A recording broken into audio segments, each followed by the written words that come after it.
आज जो मैं रेसिपी आपके साथ शेयर करने जा रही हूँ, ये थोड़ा-सा अलग है, थोड़ा हटके है। वैसे तो ये मिनी गुजिया है, लेकिन है ये डबल फीलिंग वाली। तो इसके लिए सबसे पहले तो जो तैयारी करनी है, वो हम कर लेते हैं। तो मैंने लिया है यहाँ पे खजूर। खजूर एक तो हार्ड वाला आता है, वो आपको नहीं लेना है।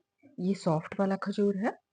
ये आप देखेंगे ना फ्रूट वगैरह की दुकान पे पैकिंग में, पैक में मिल जाता है, बहुत ईज़िली मिल जाता है ये। तो ये बिल्कुल ऊपर से और अंदर से दोनों से सॉफ्ट होता है और इसको आप इस तरह नाइफ से खोल करके इसके अंदर के सीड को निकाल लीजिए। हार्ड वाला जो होता है ना, अगर उसे उसकी हमें रेसिपी बनानी होती है, तो उसे हमें दूध वगैरह में या पानी में भिगो करके, फुला करके तब बनाना पड़ता है। लेकिन ये जो है, ये सॉफ्ट वाले खजूर है। तो मैंने थोड़े से ही लिए हैं, 10-12 पीस ही मैंने लिए हैं और इन सभी के इस तरह कट मार करके मैं इन्हें सीडलेस कर लेती हूँ क्योंकि बहुत ईज़िली इसमें कट लग जाता है। लेकिन अगर आप वो हार्ड वाला लेंगे ना, तो फिर उसमें कट नहीं लग पाता है। तो इसलिए इस रेसिपी के लिए ये वाला खजूर लेना ज़रूरी है आपका। तो सीड को अलग कर दिया है और अब यहाँ पे चलिए अगली तैयारी कर लेते हैं। तो अगली तैयारी के लिए मैंने लिया है मैदा। तो मैदा लिया है मैंने एक छोटी कटोरी से और यहाँ पे डाल लिया है 2 चम्मच तेल रिफाइंड और इसे मॉइन कर लेते हैं इस तरह हाथों से मसल-मसल कर और 2 चुटकी मैंने इसमें नमक डाल लिया है क्योंकि मीठे में थोड़ा-सा नमक डालेंगे ना तो स्वाद बहुत अच्छा आता है। और अब यहाँ पे थोड़ा-थोड़ा पानी डाल करके इसका एक सेमी सॉफ्ट डो लगा लेते हैं। हमें हार्ड नहीं लगाना है और बहुत ज़्यादा गीला-गीला भी हमें इसे नहीं लगाना है। जैसा कि हम गुजिया के लिए लगाते हैं ना आटा, उसी तरह का हमें इसे लगाना है। तो पानी आप थोड़ा-थोड़ा ही डालिएगा क्योंकि पानी एक बार थोड़ा-सा भी ज़्यादा हो जाता है ना, तो मैदा एकदम गीला-गीला हो जाता है। मैदा पानी बहुत कम ले पाता है। आटे की तरह ये पानी नहीं ले पाता है, इसलिए मैदा को गूँथते वक़्त हमेशा आपको थोड़े-थोड़े पानी का इस्तेमाल करना चाहिए। तो यहाँ पे देखिए मैंने एक सॉफ्ट सा डो लगा लिया है और इसे ढक कर के रख देते हैं। और चलिए अब आगे की तैयारी करते हैं। तो इसके लिए मैं ले लेती हूँ एक और अलग से प्लेट और यहाँ पे मैं ले लेती हूँ 3 चम्मच डेसिकेटेड कोकोनट यानी कि नारियल का बुरादा। ये भी मार्केट में बहुत ईज़िली आपको अवेलेबल है। और यहाँ पे ले लेती हूँ मैं एक छोटा पाउच मिल्क पाउडर, वही 10-10 रुपए वाला जो मिल्क पाउडर आता है ना, मैंने वही लिया है। तो यहाँ पे मैं ये डाल लेती हूँ। तो अगर आपने 3 चम्मच लिया है डेसिकेटेड कोकोनट तो 3-4 चम्मच आप मिल्क पाउडर डाल लीजिए जिससे कि हमारा डेसिकेटेड कोकोनट जो है ना कोकोनट का पाउडर वो इससे मीठा हो जाएगा क्योंकि हम इसके अंदर अब मीठे के लिए कुछ भी नहीं डालेंगे। खजूर ऑलरेडी मीठा है तो इसलिए बहुत ज़्यादा मीठा-मीठा हम इसे नहीं करेंगे। और अगर आपको लगता है कि आप मीठा खाना ज़्यादा पसंद करते हैं तो आप पिसी हुई चीनी यहाँ पे 1-2 चम्मच डाल सकते हैं। और आप यहाँ पे नॉर्मल दूध से इसे मिक्स कर लेते हैं। तो थोड़ा-थोड़ा दूध भी डालते जाइए और इसे मिक्स करते जाइए। इकट्ठा आपको इसमें भी दूध नहीं डालना है। तो यहाँ पे दूध को डालकर एक इसका भी हम डो जैसा बना लेते हैं। तो यहाँ पे डो हमारा रेडी हो गया है और अब ले लेते हैं खजूर को और खजूर के बीच में जो हमने यहाँ पे नारियल का और मिल्क पाउडर का बनाया है उसे भर लेते हैं।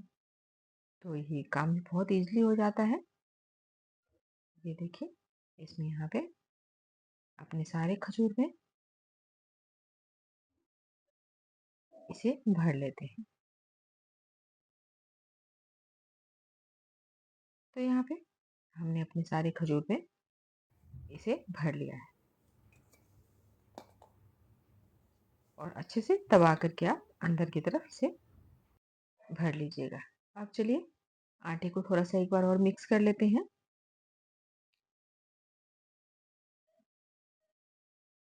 तो आटे को एक अच्छी तरह से मिक्स कर लेंगे, तो इसे जब हम बेलेंगे ना तो ये फटेगा नहीं। क्योंकि मैदा अक्सर आप देखते हैं ना जल्दी अगर कम हमने इसे गूँथ रखा है, अच्छे से ये मिक्स नहीं हुआ है, तो फिर बेलने पे ये फट जाता है। और अब यहाँ पे इसे थोड़ा-सा सूखा मैदा या आटा कुछ भी लगा करके आप इसकी जैसे कि हम रोटियाँ बेलते हैं ना, उसी तरह हम इसे पतला-पतला ही बेल लेते हैं। तो बड़ा ही बेल लेते हैं क्योंकि हमें इसमें से काट कर के निकालना है, तो इसलिए थोड़ा बड़ा ही रोटी आप बेल लीजिए।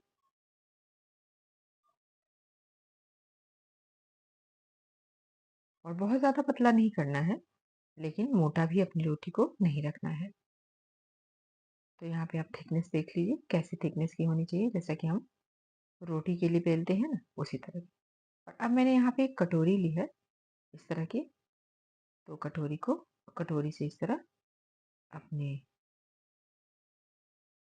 रोटियों को, पूरियों को गोल-गोल काट लेते हैं।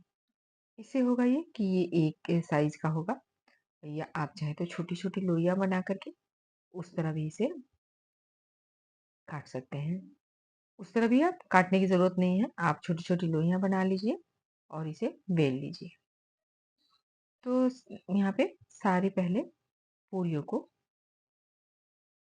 बना करके हम पहले तैयार कर लेते हैं इकट्ठा ही।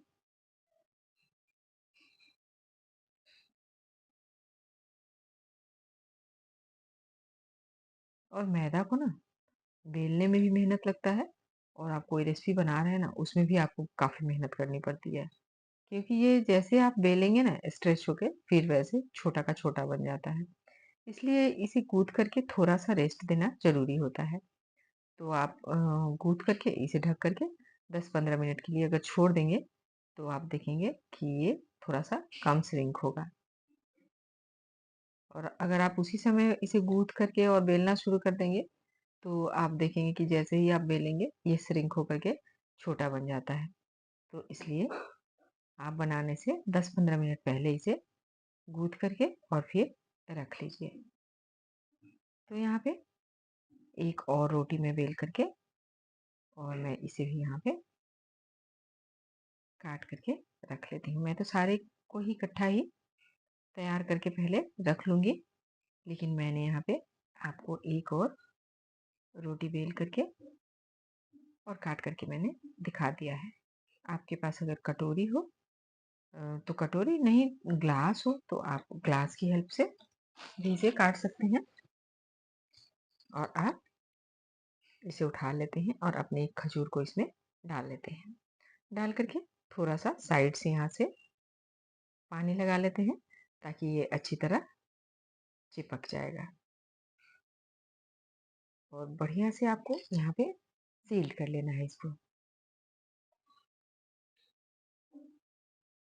और अब आपको इस तरह गुजिया का हाथों से शेप दे देना है। अगर आप ये नहीं देना चाहते तो आप फोक से दबा-दबा करके उस तरह भी अपनी गुजिया को तैयार कर सकते हैं।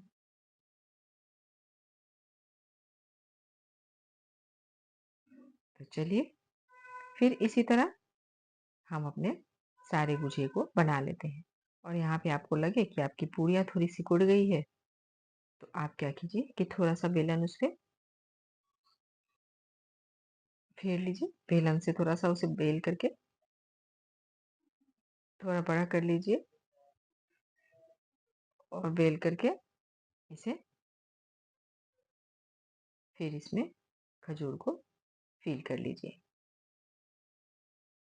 तो यहाँ पे फ़िल आप अच्छी तरह से कीजिएगा ताकि ये तेल में जाकर खुल ना जाए। और यहाँ पे है ना कोई-कोई खजूर थोड़ा बड़ा है, तो वो थोड़ा-सा ना पूरियाँ छोटी हो जा रही है। तो क्योंकि ये मैदा है तो स्ट्रेचेबल होता है ना मैदा, तो आप थोड़ा बहुत खींच करके अपनी पूरियों को बड़ा करके इस तरह आप कर सकते हैं, जैसा कि मैं यहाँ पे आपको दिखा रही हूँ।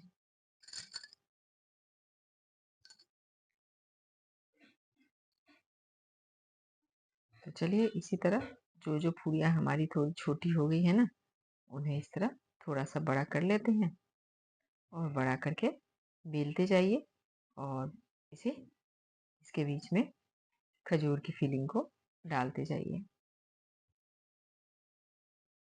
और ये रेसिपी ऐसी है कि आप इकट्ठे बहुत सारा बना करके रख सकते हैं और रख करके इसे 8 दिन तक इस्तेमाल कर सकते हैं। ये खराब बिल्कुल नहीं होता है। तो आपने बहुत सारी गुजिया खाई होगी। आपने अभी-अभी होली में बहुत सारी बनाई भी होगी, लेकिन आप इसे भी ट्राई ज़रूर कीजिएगा। यहाँ पे मैंने तेल डाल लिया है और तेल को ज़्यादा गरम हमें नहीं करना है। तेल को बिल्कुल हल्का गरम रखना है और हमें हल्के गरम पर ही इसे फ्राई भी करना है। नहीं तो अगर आप ज़्यादा गरम पे इसे डाल देंगे ना, तो आप देखेंगे कि ये ऊपर से फूल जाता है और आप बिल्कुल धीमे-धीमे गैस पे इसे फ्राई करेंगे, तो ये बहुत अच्छा फ्राई होता है और ये फूलता भी नहीं है ऊपर की तरफ।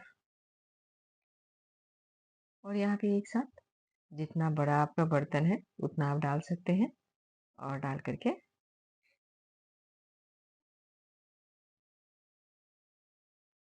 इसे छोड़ दीजिए। जैसे ही आपको लगे कि कलर अच्छा-सा आ गया है एक साइड से, तो आप इसे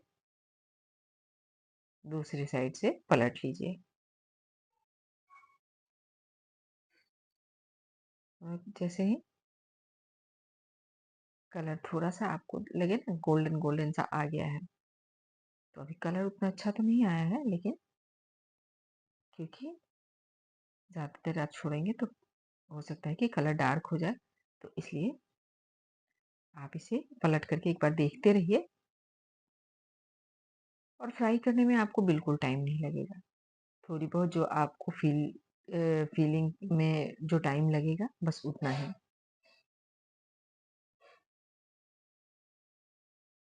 और यहाँ पे अपने सारी गुझी को मैंने पलट लिया है और बिल्कुल आपको लो फ्लेम पे ही इसे फ्राई करना है। हाई नहीं करना है अपने फ्लेम को, तभी इसका कलर अच्छा आएगा और ये ऊपर से फूला-फूला नहीं बनेगा, बहुत अच्छा बन कर के तैयार होगा।